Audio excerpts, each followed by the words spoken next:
Good evening friends, मैं माधुरी MD law classes में आपका वेलकम करती हूँ। देखिए, जो अपनी सीरीज़ चल रही है वो डीवी एक्ट की चल रही है। तो अपनों ने लास्ट जो डीवी एक्ट की चैप्टर 4 तक किया था और सेक्शन 18 तक कवर किया था। आज आगे बढ़ाते हैं, सेक्शन 19 से करते हैं और मैं ट्राई करूँगी कि कंप्लीट डीवी एक्ट आपको यूट्यूब पर पढ़ने को मिल जाए, आपको कोई तकलीफ ना हो।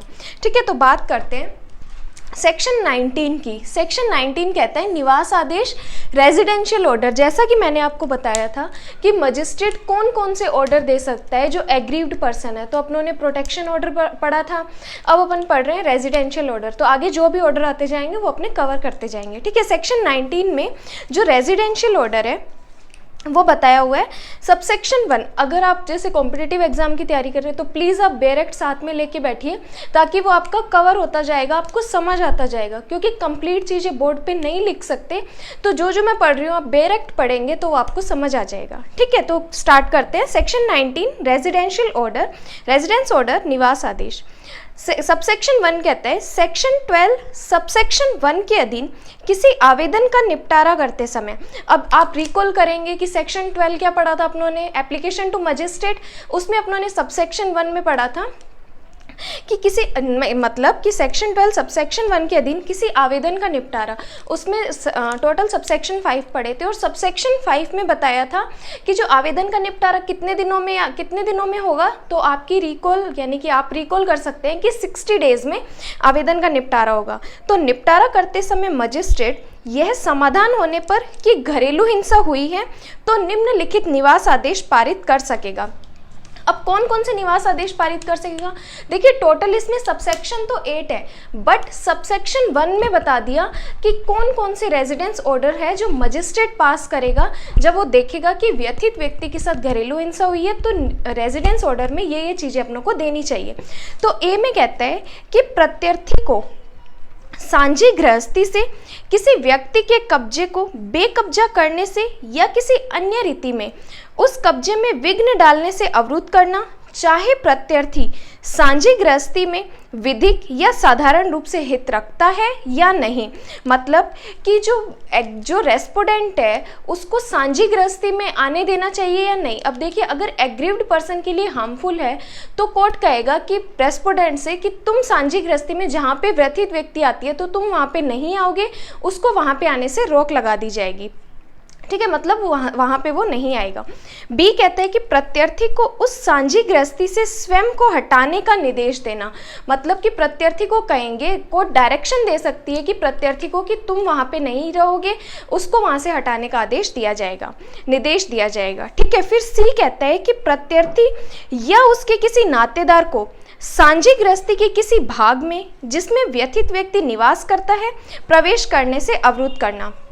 वही बात कि अगर वहाँ पे जो रेस्पोडेंट अगर वो रहता है तो वहाँ पे उसको नहीं आने दिया जाएगा, उसके किसी पार्ट में भी वो रहता है तो वहाँ से भी उसको हटने का या उसको नहीं आने का ऑर्डर दिया जाएगा।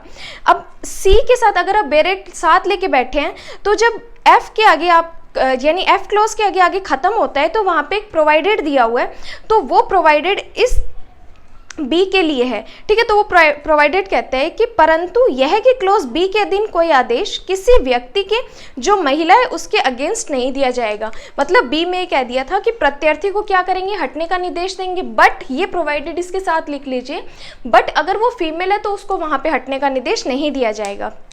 ठीक है, फिर आता है डी कहता है कि प्रत्यर्थी को किसी सांझी गृहस्थी के अन्य संक्रांत करने या व्यनित करने या उसे विलंगम रहित करने से अवरुद्ध करना। मतलब ऐसी कोई प्रॉपर्टी है जो दोनों में एक साथ है, जॉइंट है, तो उसको क्या करेंगे, उसको भी अवरुद्ध किया जाएगा। मतलब उसे मना किया जाएगा कि इस पर ऐसी कोई बाध्यता नहीं लगाई जाएगी। ठीक है, फिर ई कहते हैं कि प्रत्यर्थी को मजिस्ट्रेट की इजाज़त के सिवाय, मतलब रेस्पोडेंट को मजिस्ट्रेट की इजाज़त के सिवाय सांझी गृहस्थी में अपने अधिकार त्यजन से अवरुद्ध करना। मतलब अगर मजिस्ट्रेट कहेगा कि नहीं वो रह सकता है तभी वो वहाँ रुकेगा, अदरवाइज अगर मजिस्ट्रेट नहीं कहता तो वहाँ पे वो नहीं रुकेगा। ठीक है, एफ कहता है कि प्रत्यर्थी को व्यथित व्यक्ति के लिए उसी स्तर की अनुकल्पिक वास सुविधा जैसी वे सांझी गृहस्थी में उपयोग कर रही थी उसके लिए किराए का संदाय करने, यदि परिस्थिति ऐसी ऐसी अपेक्षा करे सुनिश्चित करने के लिए निर्देश देना। मतलब कि अगर वो उस सांझी गृहस्थी में नहीं रहना चाहती, वहाँ पे वो सेफ नहीं है, तो क्या करेगी, मजिस्ट्रेट रेस्पोंडेंट से कहेगी कि तुम इसको किराए का घर दिला दो और जो भी वो रेंट वगैरह है वो रेस्पोंडेंट को पे करने पड़ेंगे। ये था सबसेक्शन 1 में जो मजिस्ट्रेट है रेजिडेंस ऑर्डर देगा, उसमें ये चीज़ें हैं। ठीक है, अब इसको शॉर्ट में समझते हैं कि ये क्या कहते हैं कि सेक्शन 12 सबसेक्शन 1 के अधीन जो एप्लीकेशन का निपटारा मैंने बताया कितने दिन में 60 डेज में करते समय मजिस्ट्रेट निम्नलिखित निवास आदेश पारित कर सकेगा। इजी वे में कि व्यथित व्यक्ति को सांझी गृहस्थी से अलग नहीं करेगा, मतलब वो जो जॉइंट फैमिली में वहीं पे रहेगी वो उसको अलग नहीं रखा जाएगा। बी कहते हैं प्रत्यर्थी को हटने का निर्देश देना, जो मजिस्ट्रेट है वो डायरेक्शन देगा कि प्रत्यर्थी को रेस्पोंडेंट को वहां से हटाया जाए, बट अगर फीमेल है तो हटने का ऑर्डर नहीं दिया जाएगा। ये की पॉइंट है, आप बेयर एक्ट में जहाँ पे आपके क्लोजेस दिए हुए हैं वहाँ पे आप लिख सकते हैं ताकि आपको याद रहेगा। ठीक है, सी कहते हैं कि प्रत्यर्थी को सांझी गृहस्थी के किसी भाग में प्रवेश से अवरुद्ध करना, मतलब अगर कोई पार्ट में भी वो रहता है तो उस पार्ट में भी उसको नहीं आने दिया जाएगा। डी कहते हैं सांझी गृहस्थी के अन्य संक्रांत करने या व्यनित करने से अवरुद्ध करना, मतलब कोई विलंगम रहित कोई संपत्ति है उसके बारे में भी उसको अवरुद्ध करना। ई कहते हैं प्रत्यर्थी को सांझी गृहस्थी में अपने अधिकार से त्यजन, मतलब प्रत्यर्थी जो रेस्पोंडेंट है उसको सांझी गृहस्थी में उसका जो भी अधिकार है उसका त्यजन किया जाएगा। और एफ कहते हैं कि अगर प्रत्यर्थी कोई रेंट के घर में रहता है तो रेंट के घर में रहती है तो जो रेंट है वो कौन देगा, रेस्पोंडेंट पे करेगा। ये सबसेक्शन 1। अब पढ़ेंगे सबसेक्शन 2 से लेके 8 तक, यानी इसमें टोटल 8 सबसेक्शन है।